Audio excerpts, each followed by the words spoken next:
Yo, what's up, my friends? It's Steve from Straight Fire Picks. We got best bets for NBA here for you today on Sunday, January 7th, 2024. We're going to have NBA player props, spreads, predictions here for you today. We got 4 picks that make a great value bets for this Sunday NBA slate.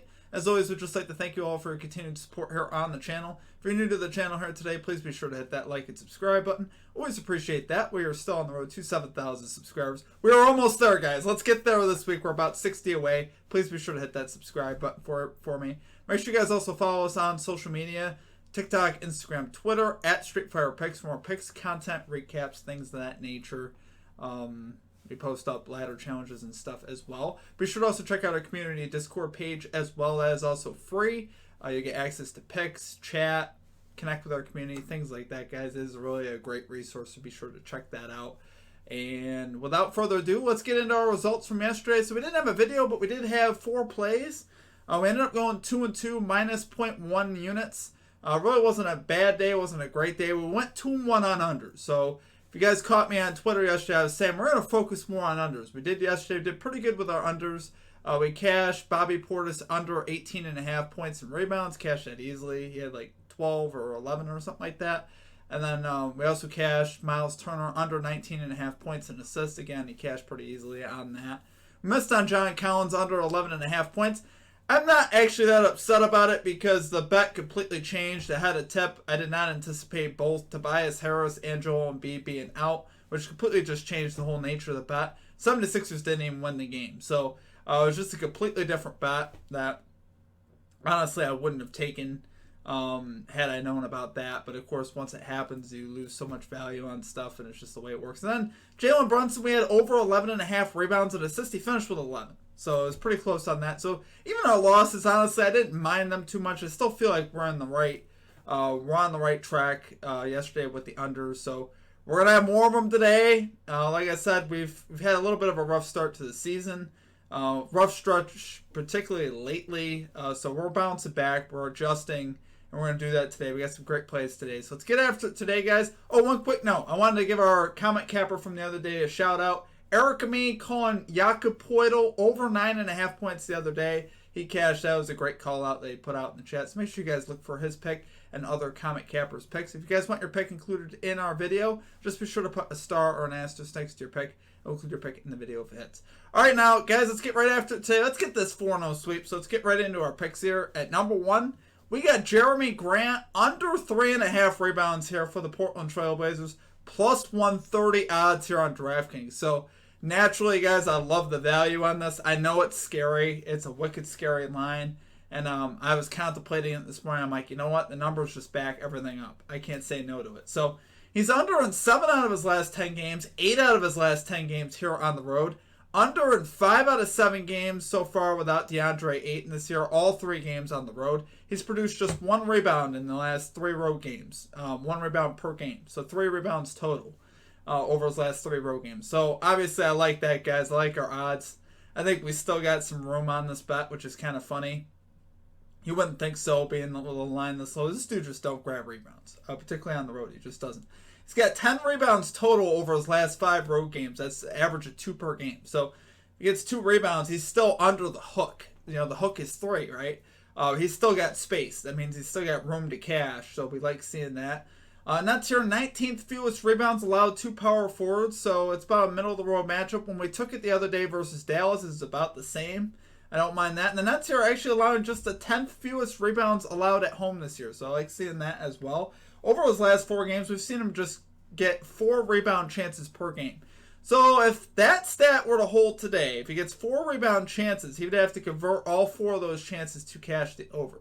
Now, the odds of him doing that are really low.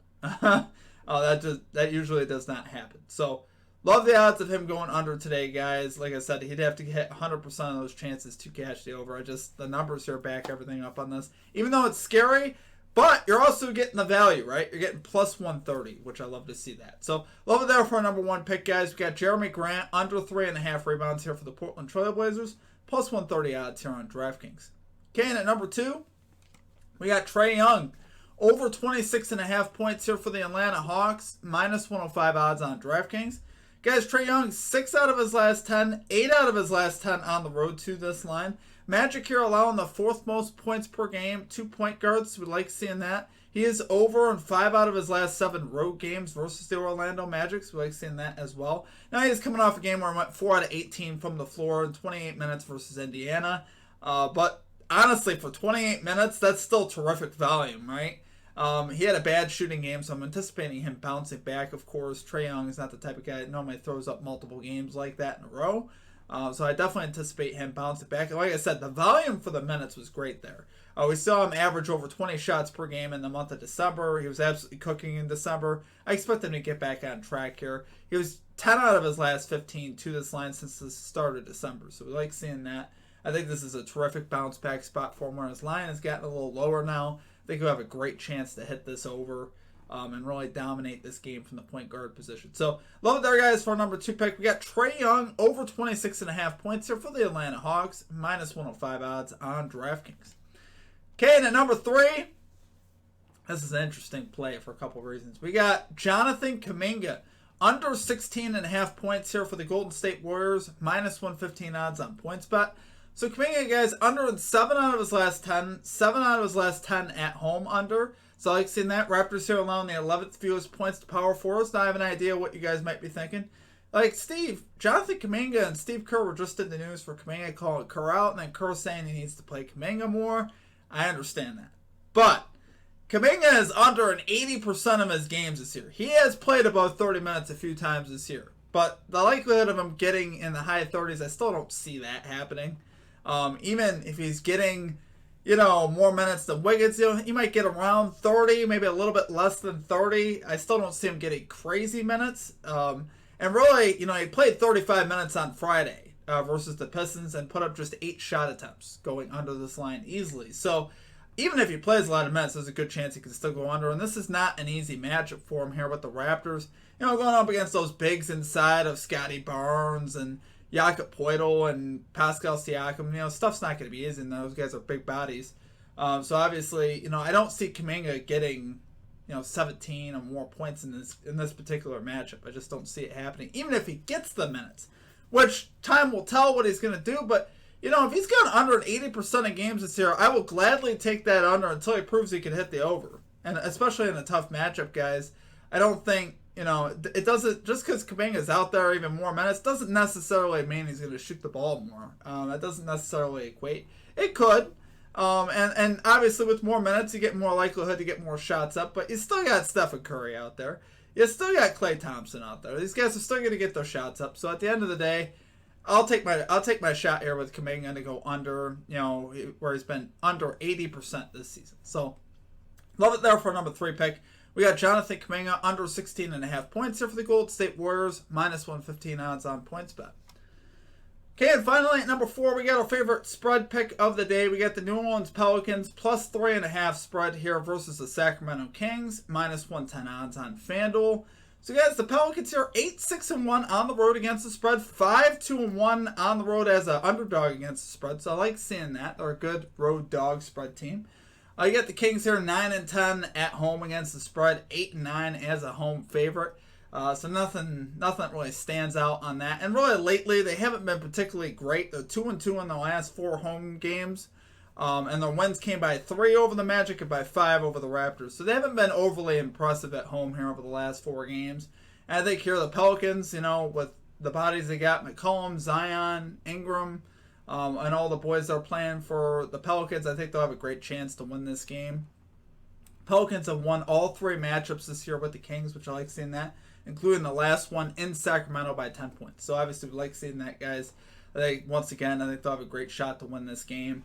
And really, I see the Pelicans as a more complete team at this point in time. And the Kings, I was watching that game with the Magic the other day, and just defensively, it's just not there. Defensively, they're not a good team. And, in the season, they're ranking 21st in defensive efficiency. Pelicans 6th in defensive efficiency. So I think we got a nice edge there. And when I was watching it in real time, the Magic, and particularly Bob Carroll, was getting whatever he wanted. So I think in this matchup, I think you can see Ingram really dominate. I think you can see Zion dominate in the paint. I think this is a good Zion game, honestly. from that power forward position. Offensively, you get the Pelicans 15th in offensive efficiency, Kings 11th. So really, even the Kings offensively have been okay. They haven't been like last year, though, 11th in offensive efficiency, which really isn't, it's not that great. It doesn't really, not even top 10. And when you're that bad defensively, it's like Kings could start having some problems here if they don't start getting their defense worked out. Like I said, the last 4 at home were not that impressive. So this team is definitely not trending particularly in the right direction. So I love the odds here of the Pelicans covering the spread. Honestly, outright winning this game is what I expect. So love it there for number 4 pick, guys. We got the New Orleans Pelicans plus 3.5 spread here versus the Sacramento Kings. Minus 110 odds here on FanDuel. All right, guys, that's going to do it for our picks. If you enjoyed the picks, enjoyed the content, please be sure to hit that like and subscribe button. Always appreciate that. We're on the road to 7,000 subscribers. Guys, we're almost there. I'm going to run a ladder challenge today, guys. I took a break from it yesterday, but you know what? I just can't get enough. We're honestly not doing great with our ladder challenge. I'd be lying to you if I said we were, but we will get it eventually. I'm working out the kinks. Like I said, we're trying different things. Even with our picks, we've had to adjust a few things over the last few days, which we have done. I was okay with the results yesterday. I wasn't happy with the results, but obviously I feel like we're on to something now. And like I said, you're going to see more unders going forward. I'm not going to give up on the ladder. You guys could choose to tail it or not. It's up to you. I still have fun with it. It's a $10 bet. You know, it's at the end of the day, all we got to do is hit it once. So that's the goal of what we're trying to do. So I'm going to stay confident with it, and we're going to keep doing it. So I appreciate you guys. I hope you guys have a great rest of your day. Enjoy the NFL slate as well. Go Bills. I need the Bills to win tonight, guys. I'll be watching that game. I'll be glued to my TV with my buddies. So I hope you guys enjoy the NFL slate as well. Other than that, it's going to do it for me. I hope you guys have a great rest of your day, great rest of your weekend, and we'll catch you next time. Peace out.